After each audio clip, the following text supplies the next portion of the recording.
Bien, vamos entonces a darle la bienvenida a nuestro invitado, Aldo Vázquez, el ministro de Justicia, está aquí con nosotros en TV Perú. Y bueno, bienvenido, gracias por estar esta mañana aquí en nuestros estudios. Encantado de estar con ustedes, muchas gracias por la invitación.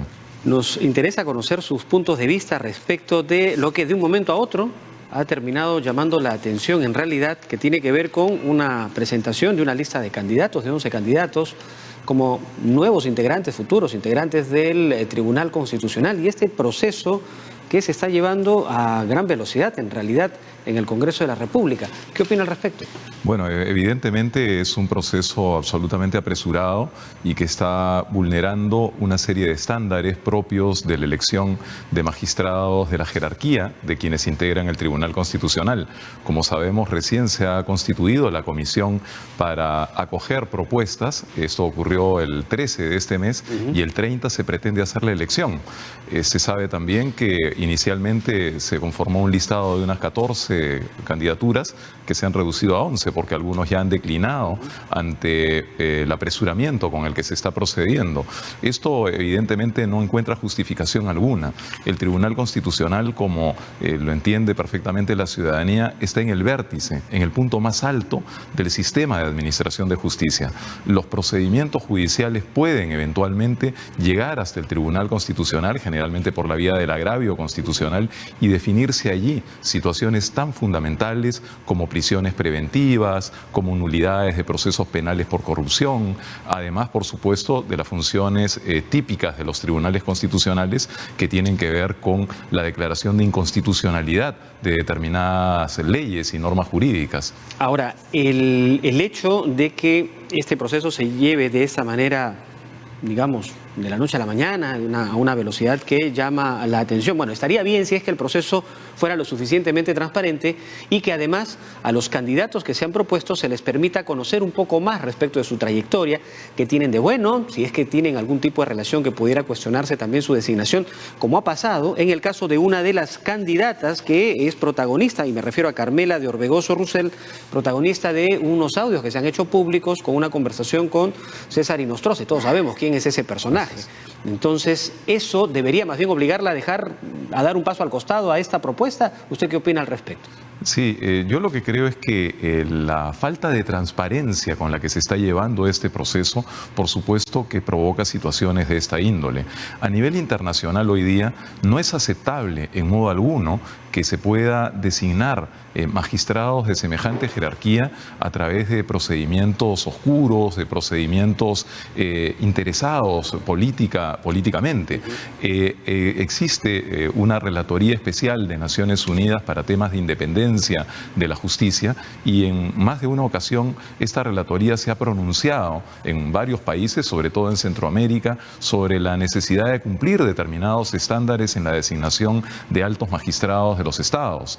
Y el Perú está comprometido además porque es signatario de una serie O sea que eso significa que si se da este proceso y termina siendo cuestionado en su procedimiento, el Perú podría recurrir a estos organismos internacionales para pedir la observancia hasta la nulidad de este proceso de selección. ¿Eso cabe? Sí, no solo eso, sino que entiendo que ya se están activando procedimientos de esa índole. He visto que un grupo parlamentario ya ha planteado una solicitud de este tipo a la Relatoría Especial de Naciones Unidas e incluso a la Comisión Interamericana de Derechos Humanos. Lo que sucede es que principios tan elementales como los de transparencia, como debido proceso, etcétera. Y la posibilidad de que se puedan presentar tachas, por ejemplo, respecto de cualquier candidato. La ciudadanía está absolutamente excluida de este proceso, porque no hay precisamente ninguna posibilidad de presentar tachas respecto de las candidaturas.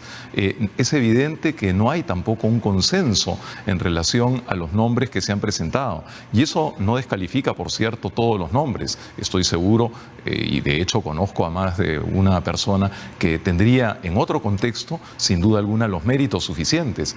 Se están produciendo también invocaciones de los profesores de Derecho Constitucional. Ayer se ha hecho público un comunicado de un grupo de jueces también al respecto, así es, ¿no? De así magistrados. es. La Asamblea Nacional de Gobiernos Regionales también ha tenido un pronunciamiento muy claro anoche pidiendo que se detenga este procedimiento. Y no es que el Congreso de la República República no tenga competencia para elegir a los magistrados del Tribunal Constitucional. Está claro que desde el punto de vista constitucional el Congreso tiene un mandato en ese sentido. Lo que no es posible es apresurar los procedimientos de un modo tal que esta designación se produzca de un modo oscuro, porque eso le resta legitimidad al proceso. Y no solo le resta legitimidad a este proceso, sino que además el propio mandato de eventuales magistrados elegidos bajo esos mecanismos, por supuesto que mina gravemente su credibilidad, y con eso se afecta severamente la independencia del sistema de justicia,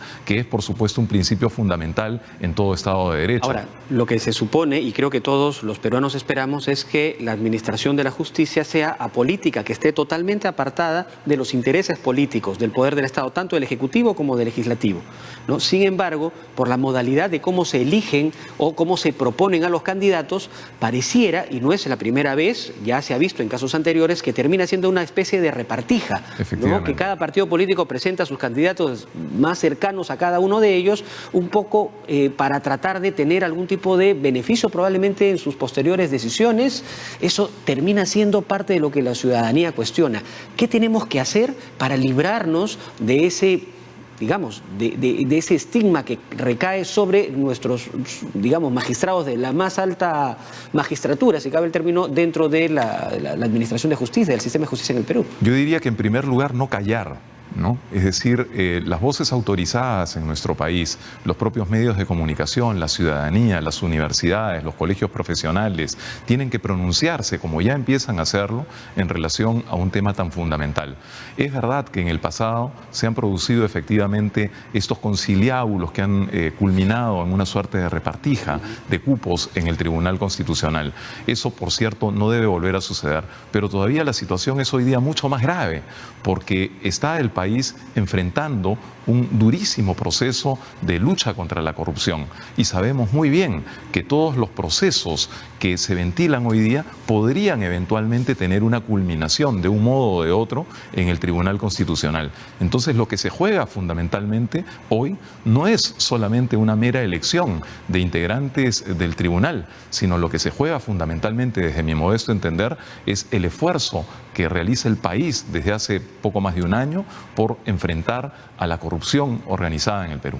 Y hay decisiones que se tienen que tomar muy pronto en el Tribunal Constitucional que tienen que ver con varios líderes políticos que están señalados por actos de corrupción. Así es. Entonces, esto exige más aún un apartamiento de los grupos políticos de determinados intereses para que esto sea más transparente y nos garantice realmente una administración de justicia, porque si no vamos a involucionar como sociedad. Absolutamente, absolutamente. Si es que grupos vinculados a la corrupción pudiesen acercarse, llegar, acceder al Tribunal Constitucional, por supuesto que la situación sería dramática para el país. La ciudadanía no debe permitirlo.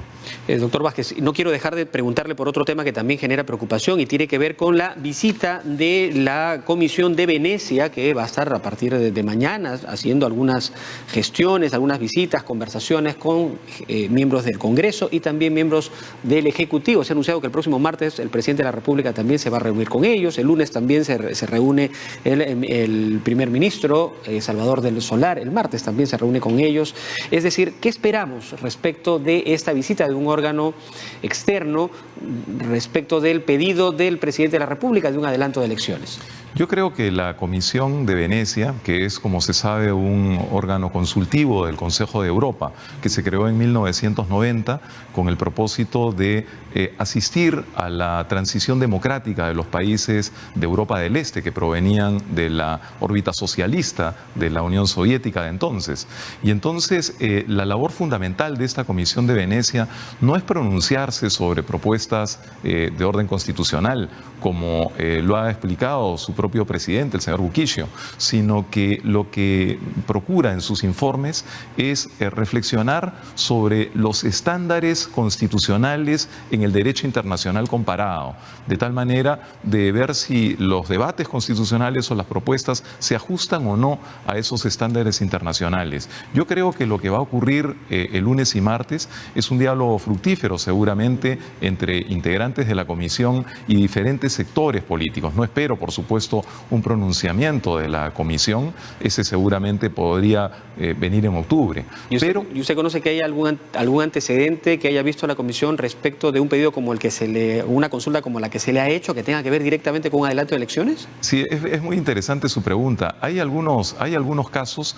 más allá de si se ha promovido adelanto o no de elecciones, hay algunos casos sí de colisión de intereses entre el Ejecutivo y el Legislativo. Y hay informes de la Comisión de Venecia. Estoy recordando en este momento, por ejemplo, uno que pronunció en relación a un conflicto entre la Asamblea Legislativa, la Asamblea Nacional de Venezuela y el régimen de Maduro. De acuerdo. También en otro caso, en un país exótico como Moldavia, ante una propuesta de reforma constitucional del presidente de la República Moldava, también se produjo un impasse con el Parlamento moldavo. Pero sin embargo, en estos informes, es justo decirlo, se percibe, porque no son opiniones vinculantes, ni tampoco son opiniones determinantes, sino se establecen estándares, reflexiones, a veces recomendaciones.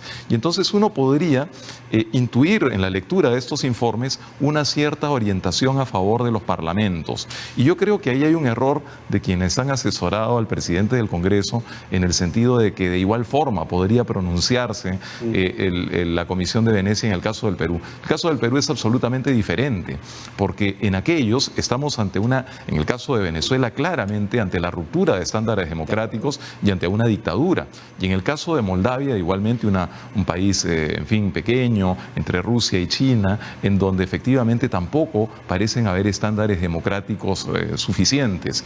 Pero no es el caso del Perú. El caso del Perú tendría más bien que verse en el contexto de otros regímenes semipresidenciales. No es el caso, por ejemplo, de Moldavia, que es un régimen parlamentario. Y eso entonces podría tener un resultado distinto de lo que posiblemente se esté esperando en el Congreso de la República. Yo creo que sí. Yo creo que efectivamente la Comisión de Venecia podría pronunciarse en el sentido de la legitimidad de la propuesta constitucional del presidente de la República, a partir precisamente de estándares constitucionales que corresponden a modelos semipresidenciales que guardan semejanzas con el caso del Perú. Pero el problema, en verdad, yo no lo veo tanto en la opinión que pueda dar la Comisión de Venecia, que además, como hemos dicho, no es ni siquiera una opinión vinculante, es decir, no obliga a los estados, sino que lo que se ha intentado y se intenta, evidentemente, es dilatar el proceso de toma de decisión en relación a la propuesta presidencial, lo cual llama poderosamente la atención, sí, porque al mismo tiempo que haya una mayor tensión respecto de esta relación de enfrentamiento casi entre el Ejecutivo y el Legislativo. No, y al mismo tiempo que se sigue un ritmo tortuoso cuando se trata de ver la posibilidad del adelanto de elecciones, se corre como la liebre cuando se trata de la elección del Tribunal Constitucional. Ok, muchas gracias por estar aquí con nosotros, señor Vázquez. Qué ocurrencia, muchas gracias a ustedes. Aldo Vázquez ha dado sus puntos de vista, es ministro de Justicia, una autoridad en realidad en este tema, a quien también tenemos que escuchar y compartir con ustedes sus opiniones.